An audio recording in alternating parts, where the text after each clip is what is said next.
wear with this sari. Do you also wonder what you have to wear with your sari every time you pick up your sari? Well, then you're at the right place, because today I'll be showing you how to convert your old shirts into a sari blouse. Welcome back to my channel. If you're new, my name is Apurva and I love making DIY fashion and lifestyle videos. So make sure you hit that subscribe button and notification bell so that you don't miss out on any of my new videos. So last week when I was thinking on which clothes I have to rip off to make my next project, I got a comment on one of my old video wherein I converted an old shirt into a backless bow tie top. So a big shout out to Chandana Karnatakam. She asked me to convert an old shirt into a sari blouse. So yeah, I guess that's what I'll be doing today in my video.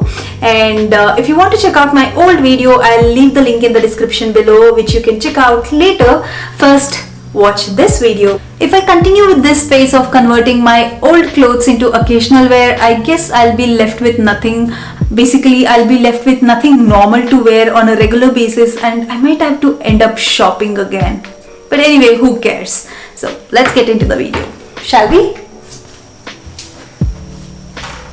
So this is the shirt that I'll be converting today. This is something that I bought around 4 years ago and it still fits me fine. I have loosened it a little on the sides thanks to my body, which did not change much.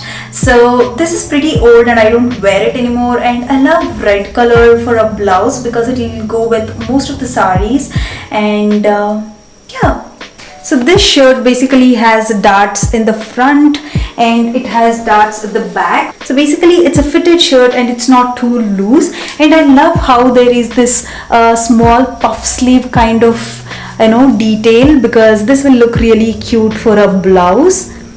So materials needed for this project are an old shirt, some draping pins. If you don't have draping pins, you can always use a safety pin, and then you would need scissors, and then you would need needle and thread, and then you would need marking chalk or pencil or anything with which you can mark. So you're gonna fold your collar, because we don't need a collar look. If that's what you're going for, then you can leave it, and then you're gonna fold it until the button. Basically you're gonna decide how much you want your deep to be. I guess I'll go a little more deeper because it's a sari blouse, so you have to keep it a little more deeper. So I guess I'm gonna stop it over here. Make sure your deep ends near a button. These days a narrow v-neck is very much in trend, so basically it's not gonna show too much of your skin because you have your shoulder and sleeves. So it's just a nice deep v-neck, and this will make anyone look taller because there is a lot of skin showing here, which is in a narrow way. Especially this is good for people who are short like me. Yeah, there are very few times when I'm proud of my small boobs. Yep, this is one of those times. So once you decide on the deep that you want, you're gonna put some safety pins over here to know where you want to fold it and stitch. So I'm gonna put a few pins over here. Make sure you don't poke yourself when you're doing this.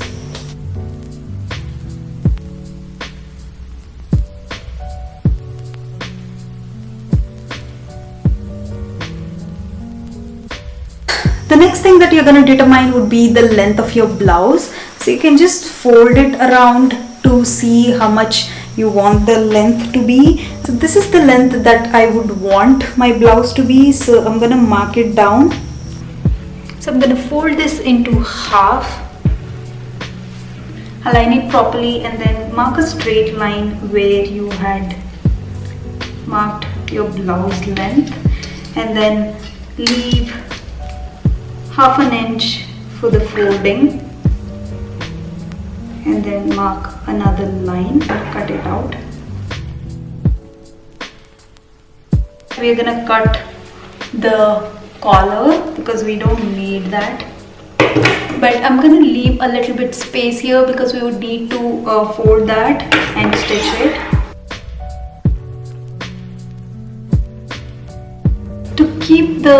folding in place. We're gonna iron this.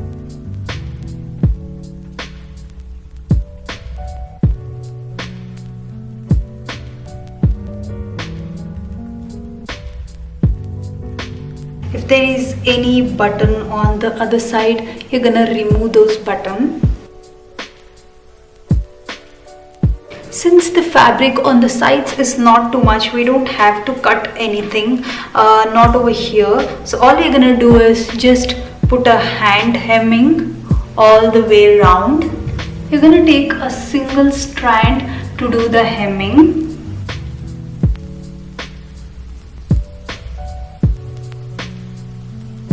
Once you're done hemming it, you're gonna iron it again.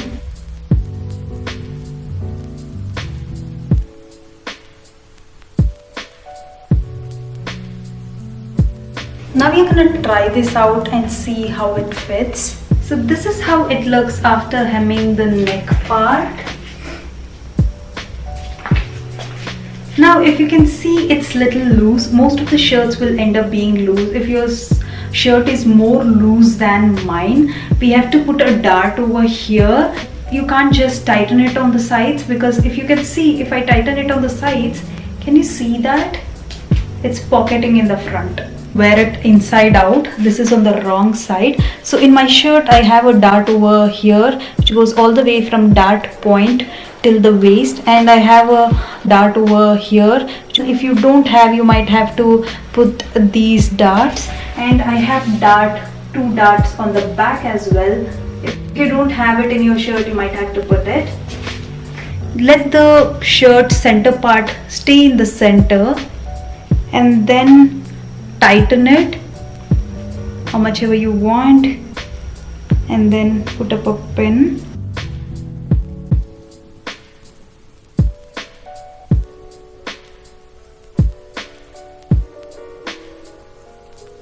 So just where I had pinned, I marked a straight line so that it's easy for the stitching. Do this on the other side as well, and then do a stitching over here.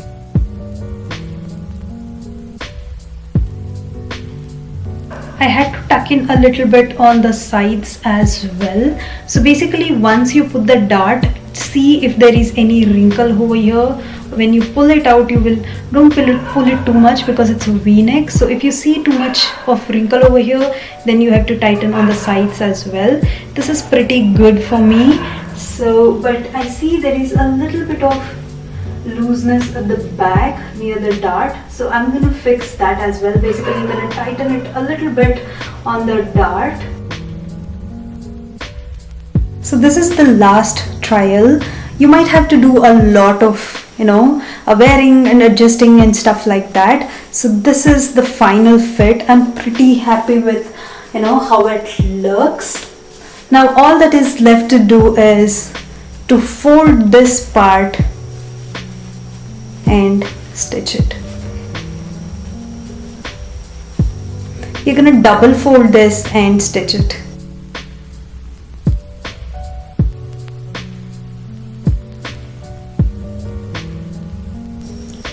So this is what the blouse ended up looking. I'm gonna decorate it a little bit, so I'm using this colorful border, and then I'll be attaching it over the sleeve. Since it has nice cute puff sleeve, it's gonna look really pretty.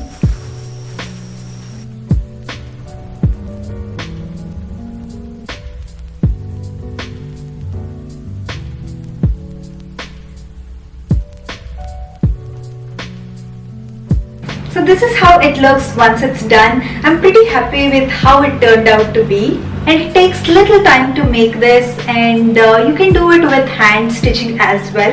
And this can be worn with lehengas also.